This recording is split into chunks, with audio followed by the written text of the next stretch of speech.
Thank you and good morning.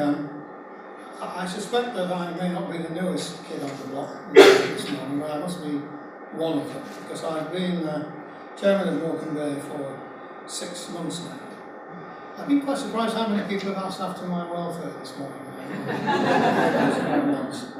It has been a very, very interesting experience. And looking back now, I realise that when I took the call from the recruitment consultant, I was very easily flattered. I was extremely heartened by both Dr. Mark and Dr. Catherine's repeated use of the word people in their own presentations. I decided when I looked at the task, which was given to me for 5 minutes, that I really wanted to present a slightly different take on the topic that was given to us, and to address some of what I call the people performance indicators that I think we should all in our respective organisations be addressing and constantly staying focused on. I have 2 reasons for that. First of all, a lifelong passion for people. Because the only problems in organisations are people problems. The only problems anywhere are really people problems. But the second reason is that the trust I chair, as you all know, has failed on a number of occasions in the recent past with quite tragic consequences. And those failures were people failures, frankly. I want to say that, or suggest to you, that successful organisations, be they in the public or the private sector, can usually be identified by a few common characteristics. And chief amongst those is that they invest significantly, both in their customers or patients, there is patients in the National Health Service. They invest both in customers and in customer care policies. But the most successful organisations, i.e. those that have moved from good to excellent or outstanding, have recognised something else. Most importantly, they've recognised that they have internal customers as well as external customers. The internal ones, of course, being their staff.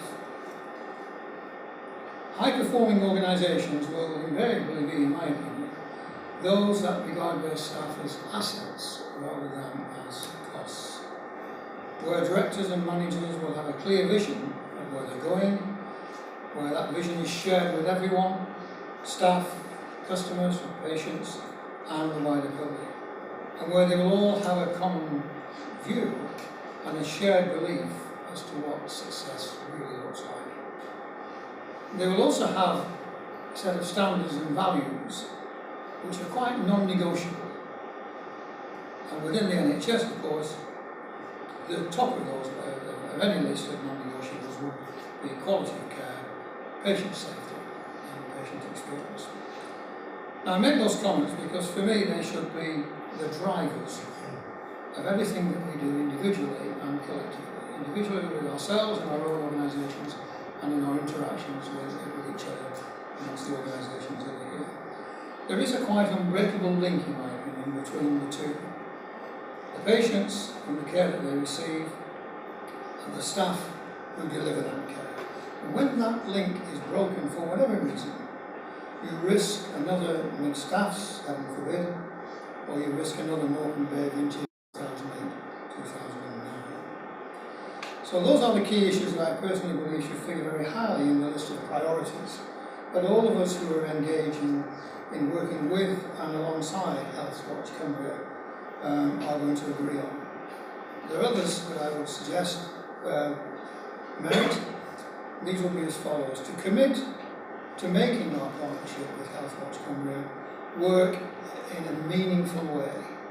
By this I mean where the outputs or the deliverables can be measured, and all of us can agree and identify what success really looks like. And secondly, to agree on a very clear, coherent communication strategy. And in the context of our partnership with Health Watch Cumbria, I'm really speaking about how we communicate with each other and how we seek to engage the public and our patients. And finally, together, to jointly make a positive difference, and more importantly, to be able to evidence that difference, that we have added value along the way, to the patient experience, to patient safety, patient care. The list of priorities, of course, could be endless, but from the outset I think we need to focus on the key targets and we need to keep it simple. It goes without saying, too, that all of what I have outlined is as applicable in terms of our working with all the other healthcare organisations that are here this morning, as well as with Healthwatch Cumbria. But my message, as I finish, to those of you working in and with Healthwatch Cumbria is this. You can take it as a given on the part of my board that Morecambe NHS Foundation Trust welcomes the birth of your organisation, and our commitment to making our partnership work will be just as strong as yours is. Our joint aim should be to ensure that the partnership is open, transparent, and focused on the search for excellence in anything that we do. Thank you.